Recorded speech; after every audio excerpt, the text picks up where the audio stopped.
आप देख रहे हैं AHA33 तबरेज के साथ। तो चलिए बढ़ते हैं आज की कहानी की ओर। उससे पहले अगर आपने अभी तक हमारी यूट्यूब चैनल को सब्सक्राइब नहीं किए हैं तो ज़रूर कर ले, ताकि आने वाली वीडियोज की नोटिफिकेशन आपको जल्द ही मिल जाए। ये बात सन 2007 की है, जब राम नरेश अपने ऑफिस जाया करते थे। उनको इस बात का पता बहुत बाद में लगा। पहले तो उन्होंने कभी ध्यान नहीं दिया, लेकिन जब उन्हें कुछ महसूस हुआ तभी उन्हें यकीन हुआ कि यहाँ पर कोई ना कोई है जो कभी नुकसान तो नहीं करता, पर डर जरूर लगता है। राम नरेश एक कंपनी में काम करते हैं और अपने ऑफिस समय पर आते और जाते हैं। ऑफिस में जाने और आने का उन्हें एक शॉर्टकट पता है, जो कि बाद में रोड पर जाता है। वो हर रोज उसी रास्ते से जाते हैं। राम नरेश जब अपने ऑफिस से घर आते हैं तो उनको हमेशा रात हो जाती है। अगर हम समस्या की बात करें तो लगभग रात के 10 उन्हें बज ही जाते हैं। जब भी राम नरेश घर वापस आते हैं तो उसी रास्ते से घर आते हैं। राम नरेश ये सब अपना समय बचाने के लिए करते हैं, जिससे उनका वक्त भी बच जाए, नहीं तो अपने घर पर आना पड़ता है। इसीलिए वो हमेशा इस शॉर्टकट का प्रयोग करते हैं। एक दिन की बात है, जब राम नरेश घर आ रहे थे तो उन्हें ऐसा लगा कि उनके पीछे कोई है, पर जब उन्होंने मुड़कर देखा तो कोई नहीं था। फिर वो चलने लगे, पर जब भी चलते तो उन्हें फिर कुछ महसूस होता कि कोई है, पर पीछे जितनी बार मुड़ते उन्हें कोई नहीं दिखता है। अब राम नरेश थोड़ा घबरा रहे थे कि पता नहीं कौन है, कहीं कोई चोर तो नहीं, और उस चोर को मैं क्यों नहीं देख पा रहा हूँ। खैर, ऐसा सोचते हुए वो घर आ गए और अपनी पत्नी को ये बात बताई। तो पत्नी ने कहा कि मैंने तुमसे कई बार कहा है कि उस जगह से मत आया करो।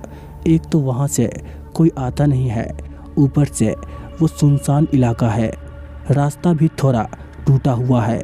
ये रास्ता लगभग 1 मील का था, जिसको राम नरेश हमेशा छोटा समझता था। बल्कि अगर राम नरेश घूम कर आए तो कम से कम 2 मील का पड़ता है। पत्नी के कई बार कहने पर भी वो कभी नहीं सुनते थे। सुबह की तरह फिर राम नरेश तैयार हुए और उसी रास्ते से जाने लगा। अब सुबह का समय और फिर उन्हें ऐसा लगा कि उनके पीछे कोई है। पीछे मुड़े तो कोई भी नहीं था। अब राम नरेश की कुछ भी समझ में नहीं आ रहा था।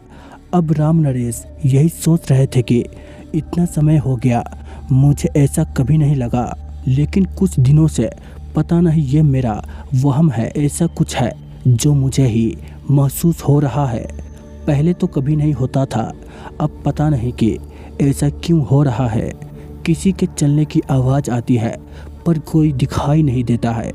शाम जब हो गई तो फिर राम नरेश उसी रास्ते से वापस आने लगे। इस बार उस रास्ते में बहुत ही बड़ी झाड़ी पड़ती थी।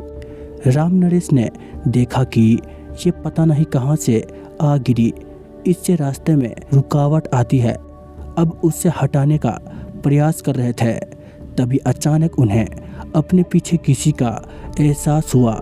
जैसे वो मुड़े, कोई नहीं था।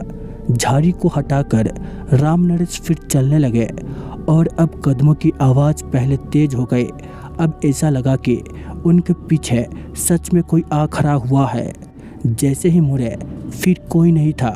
अब ये कोई वहम नहीं है। अब राम नरेश वहाँ से तेजी से चलने लगा और घर आकर ही सांस ली और सारी बात अपनी पत्नी को बताई। अब उनकी पत्नी को भी डर लगने लगा और उनकी पत्नी ने कहा कि अब तुम वहाँ से कभी नहीं आओगे। उसके बाद कभी भी राम नरेश वहाँ से नहीं आए। अब इस बात को काफ़ी साल बीत गए हैं और उस चीज़ का डर आज भी उन्हें है, और वो ये भी नहीं जानते कि वह कौन है। अगर आपको ये कहानी अच्छी लगी है तो आगे भी शेयर करें और हमें भी बताएं नीचे कमेंट बॉक्स में। तो दोस्तों, ये थी आज की डरावनी कहानी। तो चलिए मिलते हैं एक और खौफनाक कहानी में। तब तक के लिए बाय एंड टेक केयर।